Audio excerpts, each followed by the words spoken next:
Oh la qu'est-ce donc on se retrouve pour une nouvelle vidéo où je vais vous parler des joueurs qui m'ont le plus marqué dans le football. Alors petite précision, c'est des joueurs que j'ai vu jouer en direct. J'ai commencé à regarder le football en septembre 2002, donc il y a beaucoup de joueurs qui ont joué avant qui seront forcément absents. Et deuxièmement, c'est une liste de joueurs qui m'ont vraiment marqué dans le sens où ce qu'ils faisaient pour moi était vraiment remarquable tout simplement, mais c'est pas forcément les joueurs que je préfère ni les joueurs que j'ai trouvé le meilleur, mais c'est ceux qui m'ont le plus marqué. Donc voilà, sur ça, je tenais à le préciser. Donc on commence tout de suite par les gardiens de but. Il y en a deux qui m'ont marqué. Le premier c'est Fabien Barthez. Je trouvais que c'était vraiment un gardien exceptionnel, un gardien qui avait peur de rien, qui était prêt à sortir, à faire des sorties assez incroyables, qui n'avait peur de rien, qui faisait des super barrés et qui a un palmarès, un très bon palmarès vu qu'il a gagné tous les trophées les plus importants du football et qu'il l'a fait en étant titulaire. Je pense que c'est l'un des meilleurs gardiens de l'histoire du football français. C'est un gardien exceptionnel et moi c'est un gardien qui m'a clairement beaucoup marqué. Donc voilà sur ça. Ensuite Iker Casillas. Je pense que lui il avait un côté un peu, il avait un côté assez classe dans les buts. Il faisait des super barrés. Il a eu une carrière assez exceptionnelle. C'est le meilleur gardien selon moi de l'histoire du football espagnol et du Real de Madrid. Donc voilà, c'est un gardien exceptionnel, un gardien qui faisait de grands arrêts, notamment celui sur Robben en finale de la Coupe du Monde 2010 qui était exceptionnel. Donc voilà, un excellent gardien et sa fidélité aussi au Real vu qu'il est quand même resté 25 ans et quelque chose qui moi personnellement m'a marqué. Donc voilà sur ça. Ensuite les défenseurs, donc il y en a deux. Le premier c'est Sergio Ramos. Je trouve que c'est un joueur on peut dire qu'il est capable de tout. Il est capable de faire des fautes d'anti-jeu intelligentes, comme il est capable de mettre des magnifiques buts de la tête, ou il marque pas mal de pénalty aussi. Donc voilà, c'est un joueur qui est capable de marquer des magnifiques buts et comme de faire des fautes d'anti-jeu, mais c'est un joueur qui est très complet, c'est un très très bon défenseur. Il est très très solide. Je trouve que c'est un vrai meneur d'hommes aussi au Real de Madrid et en sélection espagnole. Donc voilà, c'est des choses qui me plaisent. Je trouve que c'est un vrai leader et voilà sur ça et voilà sur ce que j'avais à dire sur Sergio Ramos et aussi sa fidélité bien évidemment au Real de Madrid pour moi compte beaucoup parce que j'aime bien les joueurs qui restent longtemps dans le même club. Donc voilà sur ça. Ensuite, le deuxième défenseur qui m'a marqué et le dernier que je vais citer, c'est Roberto Carlos et ses coups francs exceptionnels qui prenaient des trajectoires assez folles. Donc voilà, c'est un joueur qui m'a clairement marqué. C'est un joueur qui avait quelques failles défensives mais qui offensivement était capable de choses merveilleuses techniquement et qui tirait et qui avait des frappes assez incroyables, qui prenaient des trajectoires assez folles. Et c'est un joueur qui m'a vraiment marqué, Roberto Carlos. Et voilà, ses coups francs magiques m'ont vraiment marqué. Donc voilà sur ça.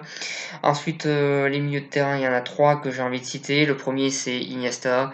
Je trouve que c'est un joueur qui jouait simple, mais qui jouait bien. Et on sait que c'est toujours compliqué de jouer simple d'ailleurs. Qui faisait d'excellentes passes, qui était un excellent passeur et qui a aussi marqué des très beaux buts très importants en plus. Donc voilà, un joueur très complet, un très bon milieu de terrain. Il récupérait aussi pas mal de ballons, on a tendance à l'oublier, mais il le faisait. Excellent passeur, excellent dans son poste de milieu de terrain. Donc voilà, un joueur excellent qui fait pas forcément de bruit en dehors du terrain, qu'on entend peu parler, mais qui est exemplaire sur le terrain. Et voilà sur ça, c'est un joueur qui m'a beaucoup marqué. Et donc voilà sur ça. Ensuite, le deuxième milieu de terrain, c'est Zidane. Forcément, quand on est supporter de l'équipe de France et qu'on a connu Zidane, ça me paraît moins évident. Un joueur qui techniquement était exceptionnel, capable de faire des roulettes magnifiques, capable de faire des dribbles magnifiques, capable de faire danser deux fois le Brésil quand même en 98 en mettant un doublé et en 2006 où techniquement il a été exceptionnel et il a littéralement fait valser les Brésiliens par ses gestes techniques juste exceptionnels. Un joueur de classe mondiale, l'un des meilleurs de l'histoire du football. Euh, un joueur capable de mettre des magnifiques reprises de volée en finale d'une Ligue des Champions, des Panenka en finale d'une Coupe du Monde, etc. Voilà, un joueur juste exceptionnel et voilà, j'ai même pas de mots pour le décrire. C'est vraiment moi personnellement mon joueur préféré. Donc voilà sur ça. Et ensuite le dernier milieu de terrain très offensif, on va dire, c'est Luis Figo. Voilà, joueur aussi qui m'a beaucoup marqué, techniquement très très impressionnant. Je trouve qu'il dégage une classe assez impressionnante. Je trouve que c'est un joueur très classe balle au pied.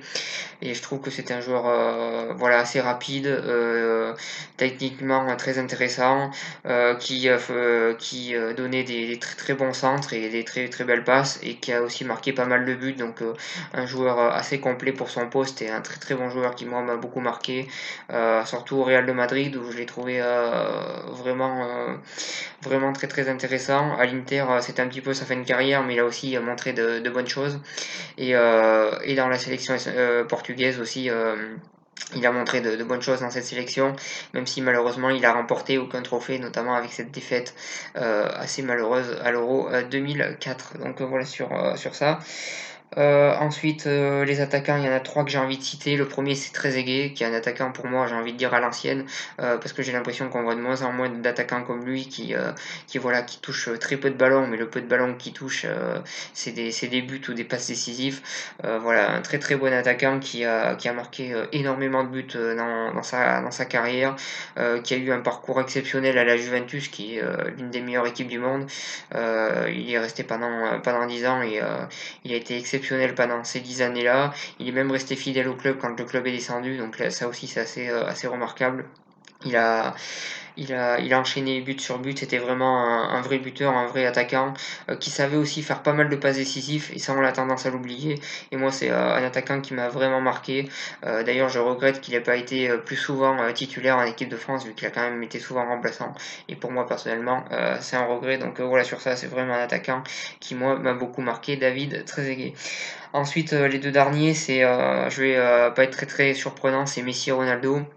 Ça fait plus de, ça fait plus de 10 ans qu'ils dominent la planète foot et qu'ils essayent et qu'ils luttent pour être le meilleur joueur du monde. Ils sont vraiment très très réguliers, que ça soit un ou l'autre. Donc voilà, c'est vraiment deux joueurs qui m'ont marqué.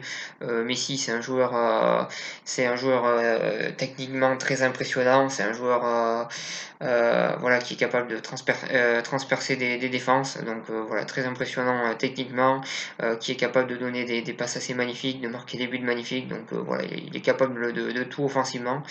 Et sa fidélité au Barça est assez remarquable aussi. Et de l'autre côté, CR7, moi, ce qui me plaît chez Cristiano Ronaldo, c'est le fait qu'il a été capable de changer totalement son style de jeu.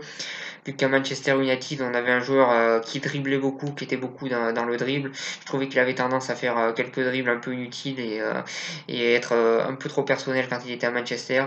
Et quand il est passé au Real, petit à petit, il a eu un football qui était beaucoup plus simple et qui était beaucoup plus misé sur le fait de marquer des buts, beaucoup plus pragmatique. D'ailleurs, beaucoup de personnes préfèrent le Cristiano Ronaldo de United que celui